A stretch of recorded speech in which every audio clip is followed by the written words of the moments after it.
Tillerson es ahora el hombre frente a la diplomacia de Estados Unidos. Al asumir su puesto frente al Departamento de Estado, le pidió a sus funcionarios que las convicciones personales no sean un obstáculo para el trabajo. Juan Carlos Hidalgo es analista sobre América Latina del Instituto Cato, amigo de la casa, y ya está con nosotros en vivo para hablar sobre su designación. Juan Carlos, muchísimas gracias por su tiempo, muy buenos días y como siempre un gusto tenerlo en Café CNN. Buenos días. En su discurso, el señor Tillerson reconoció que existe un clima de tensión en el país, no solamente en el país, pero también dentro del Departamento de Estado. Quisiera comenzar preguntándole qué le pareció la presentación de ayer. Bueno, claramente el señor Tillerson tiene un trabajo muy difícil, puesto que su jefe se la pone difícil. Él es una persona que viene con fuertes credenciales de peso. Hemos visto que revistas prestigiosas como The Economist endosaron su nominación y llega con este ambiente en donde el presidente Trump está entrando en todo tipo de crisis diplomáticas a tan solo 2 semanas de estar en el poder con países que son aliados de Estados Unidos. Así que claramente los ojos van a estar sobre Tillerson y la manera en que él se pueda desenvolver en un cargo que es de los más importantes del gobierno federal estadounidense. Sin lugar a dudas, uno de los más importantes y también llega en un tiempo complicado porque vamos a ver un cambio en la política exterior de Estados Unidos. En solo 2 semanas, decisiones por parte de Trump que han tenido repercusiones, manifestaciones por políticas antiinmigrantes. De lo que hemos visto hasta la fecha, Juan Carlos, ¿cree que abona el terreno para una política exterior tal vez más aislada, nacionalista o militarizada? Sin duda alguna, el discurso de Donald Trump dio a entender eso, el discurso inaugural, en donde fue un discurso nacionalista, un discurso en donde enfatizó que Estados Unidos irá primero. Y veamos las consecuencias, por ejemplo, en el tema del reciente incidente diplomático con la llamada al primer ministro australiano. Toda la tensión se genera a partir de un acuerdo en donde Estados Unidos había aceptado recibir más de 1000 refugiados que han llegado a Australia.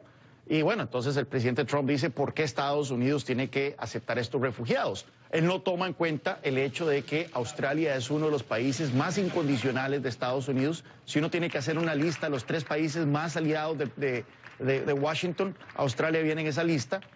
Pero para él es una cuestión de suma o resta. Él no ve que Estados Unidos no está solo en el mundo y que necesita de otros países, especialmente cuando hay amenazas como el terrorismo islámico, el resurgimiento de Rusia, el surgimiento de China, y que precisamente para eso están los aliados como Australia. Juan Carlos, también se ha criticado la falta de experiencia diplomática de Tillerson. Nunca había ejercido un puesto político o incluso militar. Pero lo que también se critica, o lo que es un problema preocupante para muchos, es su proximidad con el gobierno ruso. ¿Cree que ha demostrado que sus vínculos no van a influir con la política exterior? Bueno, él estuvo en contra en su momento de las sanciones que se le impusieron a Rusia. Él como ejecutivo máximo de Exxon, por supuesto que entonces ha viajado por todo el globo y uno de los países en donde Exxon tiene mayores inversiones es Rusia, y a él le convenía entonces, porque era en el interés de sus accionistas, tener una relación cálida con Vladimir Putin.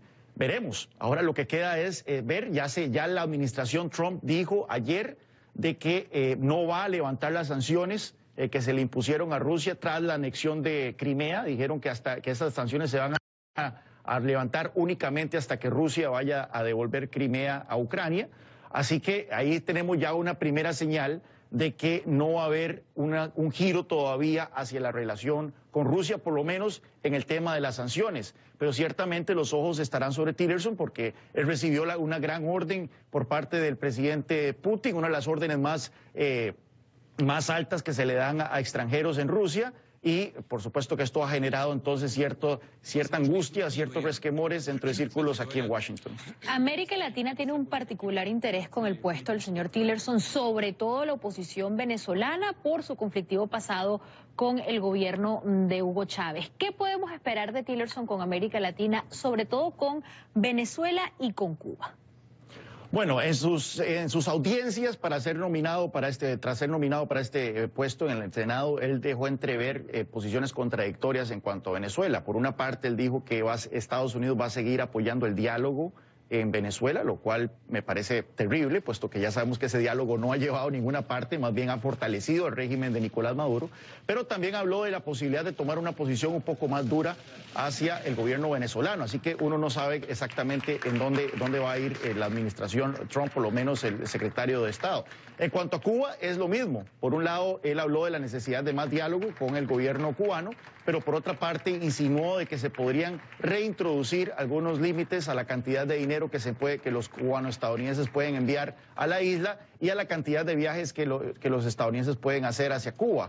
Así que nuevamente hay muchísima incertidumbre, señales mixtas sobre hacia dónde irá la política exterior de Trump con respecto a estos dos países. Estaba leyendo el reporte del Departamento del Estado ayer, Juan Carlos, porque se habla mucho de tal vez los cambios que pueden existir migratorios para algunos venezolanos o algunos cubanos con la era de Donald Trump. Y Venezuela se cataloga como un país santuario, un país donde tal vez el acceso terrorista puede ser más fácil. ¿Cree que podamos ver algún cambio para la inmigración cubano-venezolana ahora?